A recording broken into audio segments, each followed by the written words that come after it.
The following is a hockey podcast out of Vancouver and Surrey, British Columbia. It'll only consist of a lot of puck talk and even more BS, or in actual words, banter and satire. Enjoy, and as always, go Canucks go. All right, I'm sure you've heard of that new debt energy, but have you heard of that almost new debt energy? Because that shit is something else, man.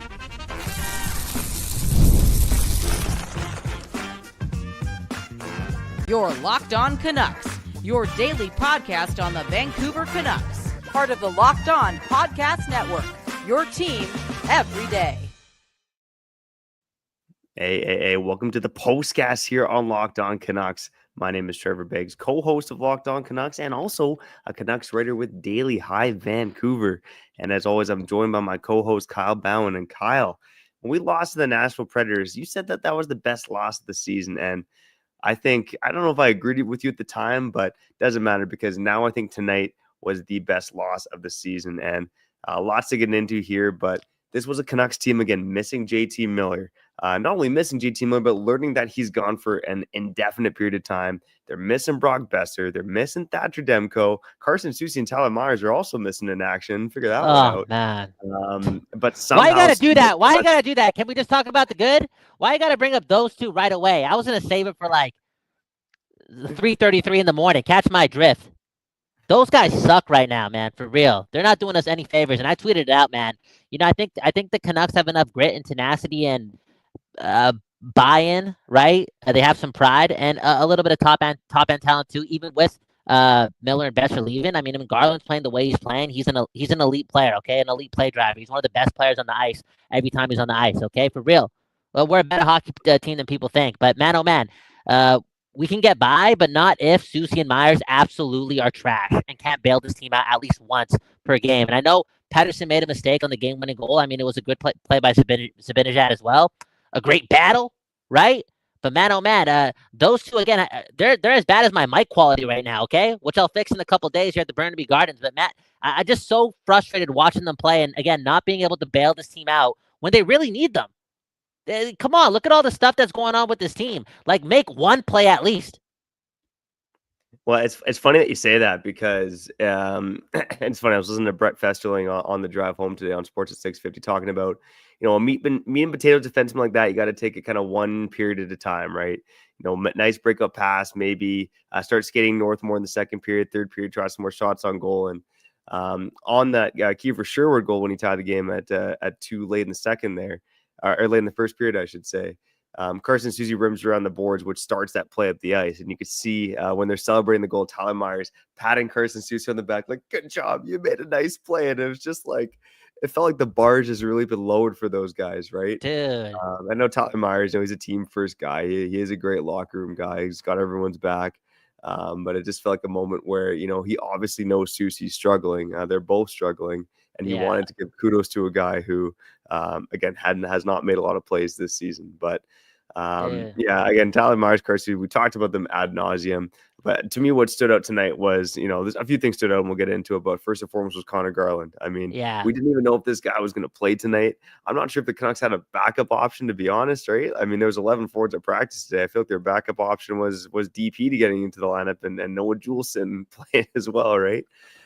So thankfully, you know, the hockey gods were on his side. One love to Conor Garland and his wife. That's an exciting time. But man, oh man, not only is he one of the sexiest players on the ice tonight with that stash, man, one of the best stashes in the NHL, expecting a new baby, but he was just everywhere, man, drawing penalties, scored a sick goal, and it looks like he kind of rekindled some chemistry with Dakota Joshua as well. Yeah, man, and we've seen this Conor Garland the whole season. Again, he's adding to the ceiling of this team. I don't think this is going to stop. I think we're going to get the best version of this guy shift in and shift out. He's on pace for like a 70 to 80 point season. I see that being the case for him. He's not going to stop. Hey, speaking of not stopping, Trevor, I don't give a beep, you know? You're not missing one post-game show. If this guy's, you know, telling his wife to hold on a little tighter, let me go play a hockey game before you give birth. You know what I'm saying? That's something else, bro. My girl does not know this, but I have to somewhat bail on a date tomorrow. Not bail. I got to rearrange the plans, you know? Like I gotta meet up with Ricky after Ricky wants to hang out around 10 or 9. We got big things to talk about, okay? One left to the Don't Doze Art Lab, and I gotta do some negotiating tomorrow. I'm scared. I'm not gonna lie. Am I scared of my girlfriend? No, but am I scared of tomorrow? Yes, I am. And here's Conor Garland playing a damn hockey game while his wife's about to give birth. Should I let my girl know, like, yo, don't be mad at me. let me go to work. Conor Garland's wife is letting him go to work. Yeah, it's What do I do, Trevor? Give me some advice. Give me some advice, honestly. What do I do? Flowers? 20 minutes or longer? I think you got to show up with 20 minutes. 20 minutes at least. Your good old in a box. Just do that, man. 18 minutes minimum. 18 minutes minimum. That's got to be the goal. Anyways, Garland, one love to you.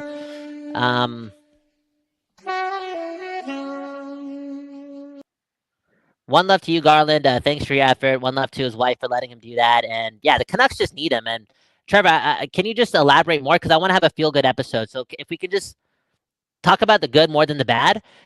Am I on crack for saying Conor Garland's really, really good? And a player like that allows me to think that, again, missing Miller for a significant amount of time, it's bad. Don't get me wrong, but if this team was able to tighten it up, there is a way for this team to play like 600, 700 hockey without Miller and Boeser in the regular season.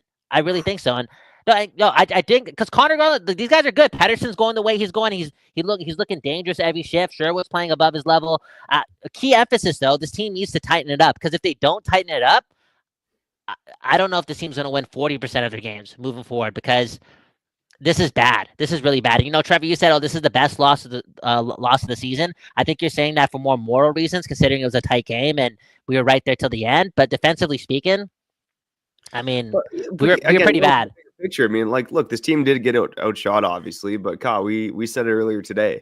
I mean, if the Canucks lost a close game to the Rangers, based on what happened today with the JT Miller situation, Brock Bessie being gone, Thatcher Demko, all this stuff, man. I mean, you're missing 3 pillars of your team right now. And trying to figure it on the fly with missing a guy who had 100 points for you last season, missing a guy 40 goals for you last season against one of the best teams in the NHL. I mean, if the Canucks lost a close game, I said I'd be happy with it. And tonight, not only did they lose a close game, but they had some chances to tie to the end there, right? And yeah, I don't know if you want to get into Jake DeBrusk before. Come on, Trevor, man! Why can't you keep it positive for a bit? Two chances, man. And that line, I mean, we're giving Conor Garland's flowers, but that line was the best line for the Canucks tonight for me. Sherwood, Pettersson, and DeBrusk. Now, I still think DeBrusk has been the third best guy on that line, but he has the tip there, and it was a good tip, good hand-eye. Shesterkin makes a great save. He has a chance on an odd man rush to bury it, and tries to go 5-hole, picks his spot a bit too high as well. Where are you at on Jake DeBrusk right now? Because again, I think there's a couple ways you could go with it, but I'll give you the floor, buddy. No, I mean, again, I'm going to be patient. I'm going to stick with my word. I'm not going to be that crazy. I'm going to be patient for DeBrusk to bring his game into the playoffs and elevate and be more efficient. But man, oh man, with Miller gone, and we talked about Garland raising the ceiling of this team and giving us a little hope moving forward that we can survive offensively without Miller and Boeser. Dude, it'd be a lot easier if 7 years, Mr. Jake DeBrusk is more consistent every game. And yeah, he had chances, but finished them. He had that tip, right? Shesterkin made a great save, but how about looking like Ilya Mikheyev with 4 minutes left in the game when Pettersson gives you a perfect feed? You saw what Sherwood did when Pettersson created space through the middle of the ice on a rush, gave it to Sherwood. Sherwood sniped it. DeBrusk, you got to snipe it too. And what's he doing looking like Ilya Mikheyev there? Again, it's frustrating because we're missing pieces, and you want guys to step up, and DeBrusk is getting paid to step up, and this is not the playoffs, but this is the big moment. The Canucks need him to execute, and bro, Garland's playing when his girl is about to give birth, bro. Just finish that shot. Make it worth it. Make it worth it. You carry it from here. Don't you want to see more finish from this guy and more consistency on not the whole points and getting points? Score some goals here, buddy. And we need you to be that guy right now with JT Miller gone. Okay, look, I mean, I think that's the proper emotional answer. At the end of the day, I do think hockey's a game of bounces too, right? And right now I see a guy in Jake DeBrusk who I think could bring more on an all-around basis, but this is a guy who's still getting his chances. He had multiple chances tonight. He had multiple chances in the Chicago game.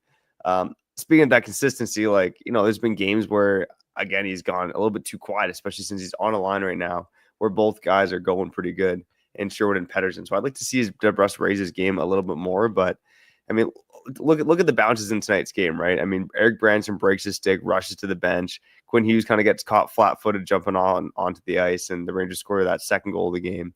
The third goal again with Capo Caco, puck bounces weirdly off Soucy's foot or leg right into Caco's stick. I mean, those two bounces don't bounce the way they did for the Rangers. The Canucks might win this game tonight, right? So I mean, hockey, as much as we want to criticize and analyze, it is a game of bounce at the end of the day. All I'm I saying want to is, see good effort. you want to see good effort. I know, but I think the Canucks right now, look at the record.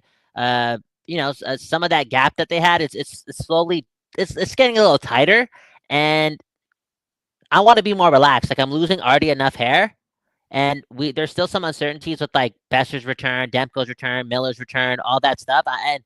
And it would just be much, much, much more easier for the Canucks to win games during a difficult time if DeBrusk was executing more. And yeah, chances are one thing. Just score more often.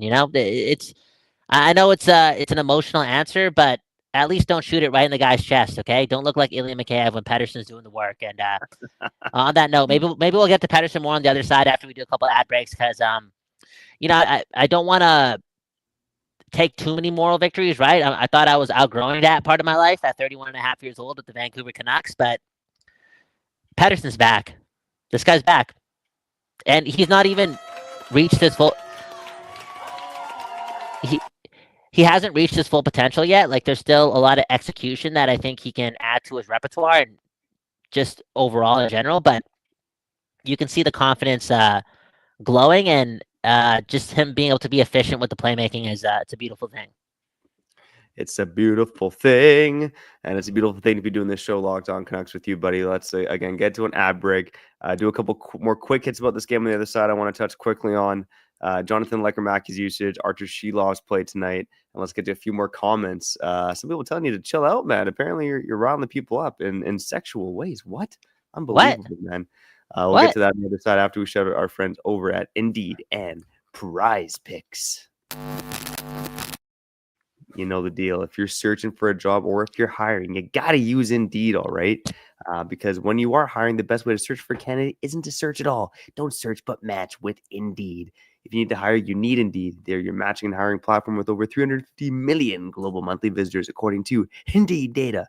And they got a matching engine that helps you find quality candidates fast. So ditch that busy work. Sit back, relax, and scratch your rear end. Unbelievable. And use Indeed for scheduling, screening, and messaging so you can connect with candidates faster. And Indeed doesn't just help you hire faster. 93% of employers agree that Indeed delivers the highest quality matches compared to other job sites, according to a recent Indeed survey. The main thing I love about Indeed is that they slow everything down, man, because they're so fast, the whole world just looks slow when Indeed is operating at warp speed. They leverage over 140 million qualifications and preferences every day, and their matching engine is constantly learning from your preferences, so the more you use Indeed, the better it gets. And listeners of the show, guess what? You'll get a $75 sponsored job credit to get your jobs more visibility at Indeed.com/lockedon. Just go to Indeed.com/lockedon right now and support our show by saying you heard about Indeed on this very podcast. Indeed.com/lockedon. Need to hire? You need Indeed. And once you get that job, you know what we got to do? It's go spend some money playing daily fantasy sports on PrizePicks, okay? Because PrizePicks is the place to go for your daily fantasy sports fix. They got over 10 million members and billions of dollars in awarded winnings, okay? They've done it, okay? They've made daily fantasy sports accessible to you and you and you and even you, okay? You can win up to 100 times your money on PrizePicks with as little as 4 correct picks, okay? Do you think that Conor Garland's going to score in the next game? You know, that new dad energy, unbelievable. Could Noah Jules get his first of the year? Is Eric Branch going to register more or less than 2 points? Is Kevin Lankin going to pick up a win, okay? All you need to do is pick 4 things right and win up to 100 times your money, okay? Not only that, but when you sign up today and you play $5, you get $50 instantly, and you don't even need to win to receive that $50 bonus. It's guaranteed, okay? So do it right now. Now, download that PrizePick app today and use code LOCKEDONNHL to get $50 instantly after you play your first $5 lineup.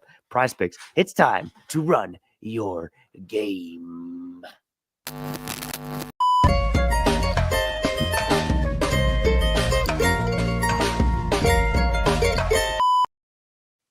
People. We back doing this, talking about your Vancouver Canucks, Kyle Bound, Trevor Beggs. Beggsy was about to say something. I cut him off, so I'll give him the floor. What's up, Beggsy? It's all good, man. I know you're. What are you recording this off your phone right now? What are you even doing? I'm recording this off my phone, off some PS4 headset right now. Again, I'm getting technical issues, but I'm still here. I'm doing my thing. Okay? It is what it is. I'm still showing up, right? Got to do it. Garland's showing up. Again, bro, I'm going to practice right now. Listen, baby. Okay, I got to sign a contract. I got to get some big-ish done. We got some big dreams, baby. I got to cut this date short. So at 9 o'clock, I got to go. I'm practicing, but I hope she understands because Garland was allowed to play hockey after his wife was, again, in the hospital, about to give birth. Is this his first child? Do we know this information? Is believe this? so, yeah. I believe It's it's just you actually want to confirm that because if it's his first child, I'm winning tomorrow. My girl has no chance in this debate. Let me go home early from this date, baby. Garland's having a baby. He was allowed to play hockey. Move on. Anyways, Pettersson. What did you like about his game? Break it down. Break it down. Give me the micro stats, the fancy data, like all that stuff. Because the eye test is telling me that he's, again, not just warming up, he's getting hotter. And it's the moral part of the game, or the moral victory that we have to take from the recent losing here in Vancouver.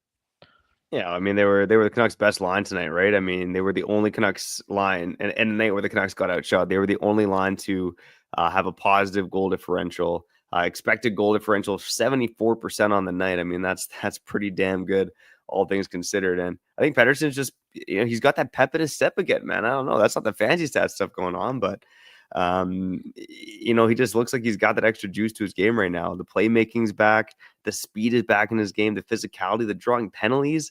I mean, look at that play in the second period. He draws the elbowing penalty after he gets buried in the corner. Man. Penalty 30 seconds before that. Yeah, someone go in there and punch the guy in the face. Like, why are you letting Pettersson get elbowed after Besser got elbowed?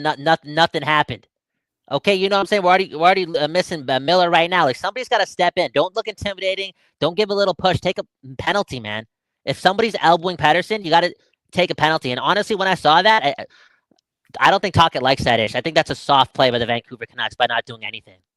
Yeah, no, I agree with you. And in fairness, I think Sherwood tried to go back at him. I would like to see a little bit more from DeBrusk. I know DeBrusk kind of challenged Schneider very briefly there and then dropped it. But you look at on the night. I mean, that line only played against the Rangers' best players. Didn't play against really anyone in the bottom six aside from a few seconds during line changes. But played 8 minutes against the Kreider's advantage at Smith line. Pretty much played them even, outscored them 2-1. Obviously, Pettersson gets stripped on the winning goal that the Rangers score. And when they played against the Panarin, Trocheck, and Lafreniere line, and that was about over 3 minutes, that line didn't register a shot attempt. The Pettersson line out attempted them 8-0. So, I mean, look, it's just another dominant night for that line. And Sherwood, he's playing with speed. He's hitting a ton. They are the Canucks' most dangerous duo right now, Pettersson and Sherwood. I don't know if anyone really saw that coming. Well, Kiefer Sherwood continues to impress. He's doing his thing. He's proven me wrong. Again, I didn't think this guy sucked. I just thought he was, I think people are hyping him up a bit too much. I was more convinced that he was going to be like better than Tyler Mott when Tyler Mott was at his best. And that's essential. You need guys like that on your team, but he's I feel like he's playing for a new contract. Like, I know he's like 18 months away from needing that, but he's warming up. He's gearing up and he's earning these goals. And I mean, again, look at the film. Look at what is it? 5 goals in 17 games, and he could have had more. Real talk, and a couple of those goals are really nice. And again, to provide, provides similar value to what Garland was giving. Pettersson is, in my mind, a bit of a miracle, considering again this team's missing pieces in their top 6. So very, very blessed to have Kiefer Sherwood on this team. Yeah, and again, not only is he, scoring goals, again, he's got 5 goals, 10 points in 18 games. He's also hit like a truck and about to break that record as well. Unbelievable. I mean, the one thing that gave me pause tonight about, talk about guys like Sherwood and Conor Garland was Will Cooley on the New York Rangers. I mean, not a lot of people know this guy because he'd only had 21 points in 81 games last season. But he was getting more responsibility for the Rangers throughout the season. He has like, I believe 13 points in a 17. Yeah. So pretty much the same stat line as Conor Garland, and we've been talking up that guy ad nauseum on this show. But there are guys like that on other good teams as well, and Will Cooley's another example. Artur Shilov. Okay, so Artur Shilov's plays tonight had some unreal moments. Really nice pass off of Marin, making the save with no blocker on his hand. By the end of the day, he gives up 4 goals. The Rangers scored a natural stat trick, had 2.19 expected on the night. In all situations, so he's in the negative there. What are your thoughts on Shields' performance tonight? I mean, like, it was average, like too many goals are put behind him. I mean, he did his best and he's looked better. And at the end of the day, he still gave this team a chance to get a point, but an extra save was needed. There's too many gaps in this lineup right now, and this defense is not getting better anytime soon. And in order for this team to win, you need your goalie to bail you out more often than not, and then you got to outscore your problems. And it's easier to outscore your problems when, the number's at 3 goals against. And the Canucks haven't really been getting that in recent history. Like, this is shaky, man. This is shaky. Like, it's crazy because more than ever, the Vancouver Canucks need Thatcher Demko, and I'm very, very, very curious to see if Demko pushes harder here to get back in the lineup. Like, if it's not a Canuck thing, but it's Demko, and I only say that because he's uber competitive. No, because he's uber competitive and he loves the Canucks. Like, he loves these guys, and I think he can see it. Like, the boys really need him right now. I don't want it to happen, but I'm just okay. Look, Trevor, come on, don't be like that, okay? Come on, come on. I'm not going down the dark road. I just think he's sitting there watching that game, and he's like, dude, our defense sucks. Look, Besser's still out. Miller's out for a while. Like, this team needs me because, again, in order for the Canucks to win games moving forward, they're not going to have to lean. They can't lean into their structure. They can't lean into the fundamentals. What's the word that Takadal was used last year to describe, like, the staples? They don't got no staples. They haven't been practicing their staples for the first 17, 18 games of the season. They're loose. I don't think it's going to get fixed unless they get actual new players to play defense for this team. And if that's the case, you need a lot of saves. You need to only allow 3 goals against, and you got to outscore your problems. So it's like 4 to 5 goals per game and 3 goals against. That's not playoff. Like, that's not like the recipe to win the playoffs. But the Canucks kind of need to do it that way. And it's going to be tough, man. Trevor, I'm not going to say scary, but this is hard. This is going to be very difficult for your Vancouver Canucks. Yeah, and again, you're missing some really key cogs on the team right now, and looking at Shilovs tonight, I mean, I'll say he gave the team a chance, right? Yeah, and the Canucks did waste a pretty off night from Shesterkin, right? I think Shesterkin probably wants a Hughes goal back. He probably wants a Sherwood goal back.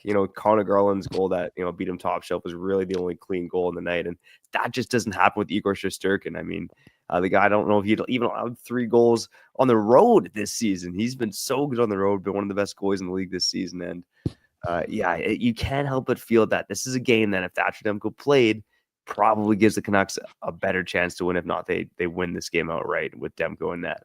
Yeah, dude. Or just even any goaltender that's just holding it down, like really, really holding it down. And again, Shilovs gave us a chance, but I will also add that there are like moments where he just loses the net, and it's not comfortable watching him make saves. Like, he's not stoic in net. He's just kind of throwing his body around and making them saves. So it's been a step back for the guy, real talk. Or just again with all the injuries and whatnot, and where the season's going, and how difficult this road trip's going to be, and all this jazz.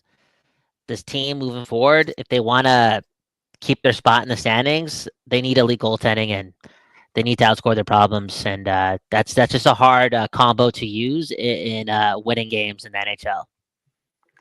It is a tough one now. And let's get to a few comments before we get out of here. Let's go to Insider Jax in the comments. Jax, he's dialed in and he's saying, I've heard it's days now for Demko's return, not weeks, and he plays on this road trip, I think.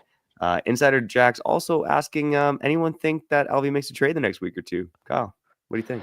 You said it before. I mean, and they made the trade for Zadorov last November. We also have a comment here too. DeBrusk for Zadorov. I think that Demko's going to be on the road trip. I don't know if he's going to play. Like, again, Talkett already said that Demko's traveling with the team. It's confusing until we see it.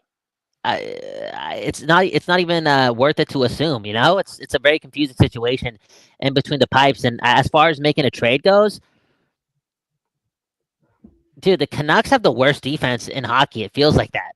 Oh, okay. No, bro. Like, dude, you got Juleson, Susie, and Myers playing a ton of minutes, and then you got a guy who you waived playing like as your third. Come on, but bro, that's only one pairing. Like, you're gonna play these guys 35 minutes a game. Like, the rest of it's just so chaotic, man. It's not look good. It's not ever like outside of maybe the game against LA and maybe like the third period against Calgary, if my mind is telling me the truth, like the stinginess and like the staples of this defense, the defensive core. Like I know Talkett's also touched on the forwards not doing their job all the time, but just like this, it's scary, bro. It's scary bad right now. Like I'm not gonna lie, it's like today it was pretty telling to see. Juleson looked so inconsistent. Like there were some highs, but there were a lot of lows, and there were just lows with Myers and Susie. Outside of that one board play that Susie made to get the puck over to Sherwood, like it's like the lows are so consistent right now. It's chaotic.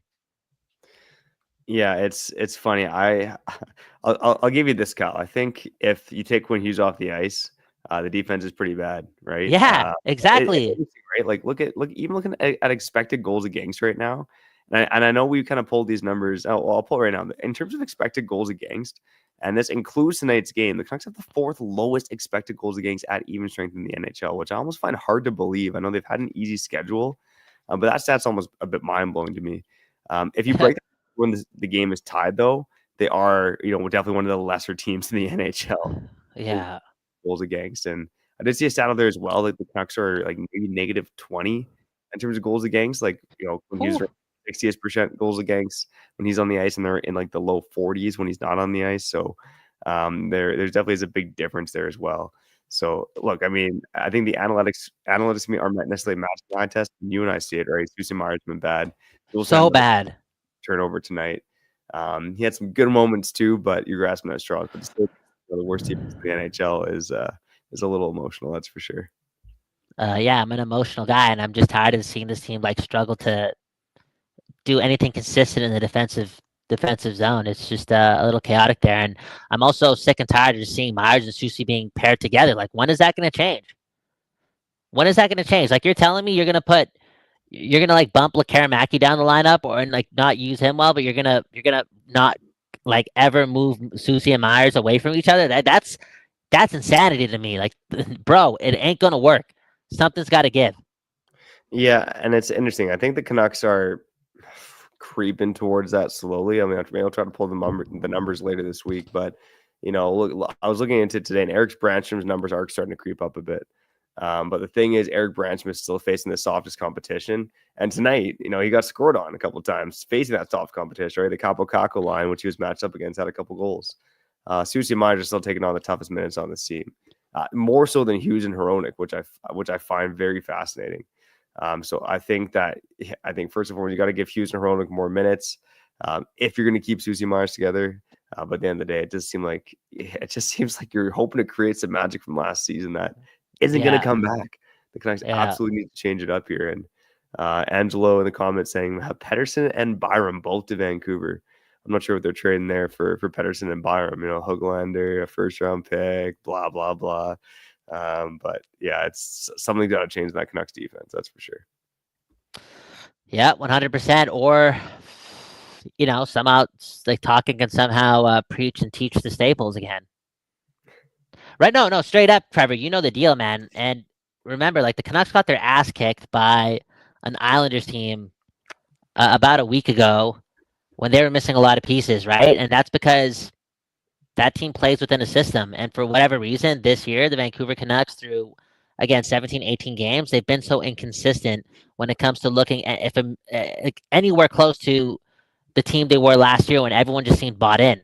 Like they're very, very much looking at times more so than they did last year as if they're playing like they're the Boudreaux team, a little too loose.